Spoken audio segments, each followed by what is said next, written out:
এই যে কৌটোটা দেখছেন, এই কৌটোর মধ্যে আমার শীতকালের যে ফুল হয়েছে, যেসব ফুল হয়েছে, আমি এরকম বীজ করার জন্য কৌটোর মধ্যে ফুল মানে রেখে দিই। এগুলোকে শুকনো করে রাখি যে আবার নতুন করে গাছ করব বলে।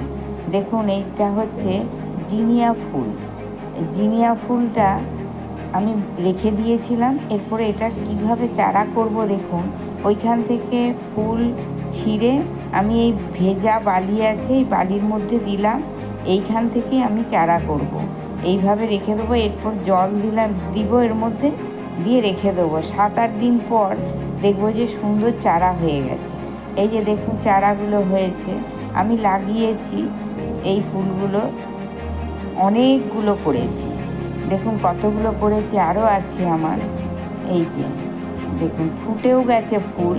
এইভাবে চারা করে আমি গাছগুলো লাগিয়েছি।